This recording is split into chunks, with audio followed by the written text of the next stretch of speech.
잠언은 신자가 받는 축복 중에 가장 중요한 복인 지혜가 무엇이며 어떻게 살고 어떻게 행하는 것이 나도 잘 살고 남도 잘 살리는 길인가를 안내해주는 지혜의 책입니다. 성공적인 처세와 자기 실현을 위한 책들이 난무하는 이 시대에 어쩌면 가장 신뢰할 만한 지침서는 사람들이 선정한 베스트셀러가 아니라 바로 하나님이 인정해 주신 이 잠언 말씀에 눈을 돌려야 할 때가 아닌가 싶습니다. 잠언 2장은 지혜가 주는 유익을 안내했다면 오늘 잠언 3장은 지혜를 얻는 자가 누릴 복에 대해 기록하고 있습니다. 먼저 기록 방식을 주목해 보면 하나님의 배려를 느낄 수 있습니다. 지혜를 얻는 자가 누릴 복이 무엇인지, 또 그 복을 얻기 위해서는 어떻게 해야 하는지, 복이 무엇인지 또 어떻게 해야 그 복을 누릴 수 있는지를 누구라도 쉽게 간파할 수 있도록 이렇게 하라, 그리하면 이런 복을 받으리라 라는 구조로 두 절씩 쌍으로 되어 있는 것을 주목할 필요가 있습니다. 즉 홀수절은 이렇게 하라에 해당하고 짝수절은 그리하면 이런 복을 받으리라에 해당합니다. 이런 식으로 1절, 2절, 3절, 4절, 5절, 6절, 그리고 9절, 10절에 이르기까지 쌍으로 모두 같은 구조로 표현하고 있습니다. 성경 기록에 있어서도 하나님의 세심한 배려가 나타나는 것이지요. 그만큼 우리가 지혜를 얻기를 원하시고 그 복을 누리기를 원하시는 하나님이심을 느낄 수 있습니다. 참 감사한 일이죠. 그럼 먼저 짝수절을 통해 어떤 복을 누리는지부터 역으로 보십시다. 2절은 장수와 평강의 복입니다. 그러면 그것들이 너를 장수하게 하며 해가 갈수록 더욱 평안을 누리게 할 것이다 말씀합니다. 또 4절은 하나님과 사람 앞에서 은총과 귀중히 여김을 받는 복을 말씀합니다. 그러면 하나님과 사람 앞에서 너가 은혜를 입고 귀중히 여김을 받을 것이다. 6절은 인생길을 곧게 인도해 주시는 복을 말씀합니다. 그러면 주님께서 너가 가는 길을 곧게 하실 것이다. 8절은 육신의 건강의 복을 약속합니다. 그러면 이것이 너의 몸에 보약이 되어 상처가 낫고 아픔이 사라질 것이다. 10절은 물질의 복을 약속합니다. 그러면 너의 창고가 가득 차고 너의 포도주 틀에 포도주가 넘칠 것이다 말씀합니다. 참으로 사람이라면 누구나 바라는 축복들이지요. 사람들이 얻기 위해 또한 죽도록 힘쓰는 것들이 바로 이러한 복들입니다.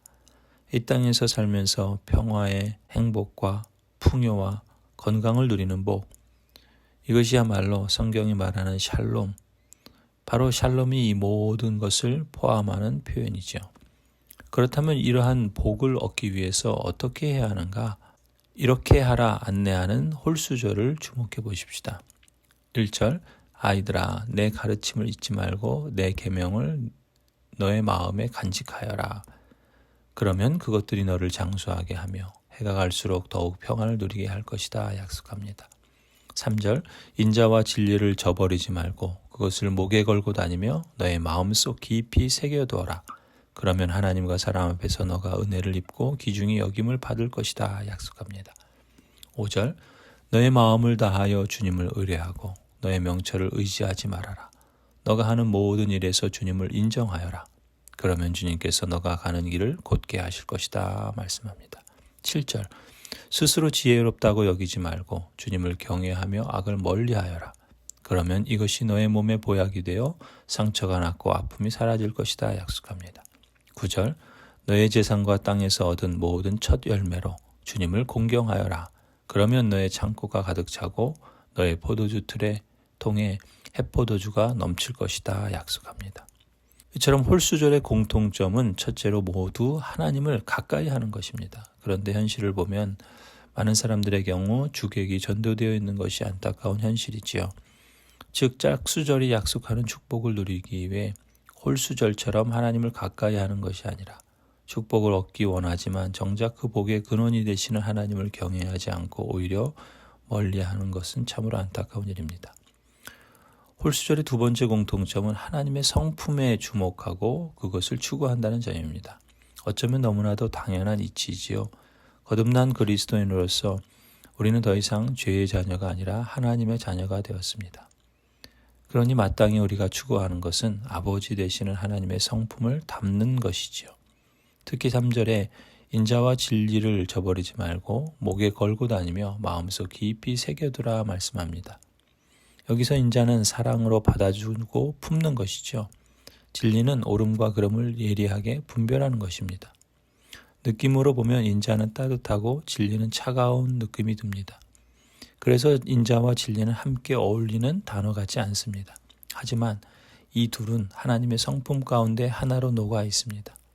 성령 하나님은 거듭난 신자에게 하나님의 성품을 따라 실천할 수 있는 놀라운 능력을 회복시켜 주셨습니다. 하나님의 언약 백성 여러분, 사랑 안에서 진리를 말하라 하신 말씀처럼 우리가 마음을 다해 주님을 의뢰하고 우리 자신의 명철과 판단력을 의지하지 않으며 모든 일에서 주님을 인정하며 살아갈 때 인자와 진리가 우리 안에서 말이나 마음이나 행실에서 하나가 되고 참으로 우리가 하나님과 사람 앞에서 은혜를 입고 귀중히 여김을 받게 될 줄로 믿습니다. 오늘 하루 우리 각자에게 선물로 주신 시간과 장소에서 주님과 함께 길을 가며 한 걸음 한 걸음 내디딜 때마다 주님을 인정하고 하나님의 주권과 다스림 가운데 살아가는 사람에게 약속하신 놀라운 축복들이 여러분의 삶 속에 열매로 실감나는 여정이 되기를 간절히 축원합니다. 아멘.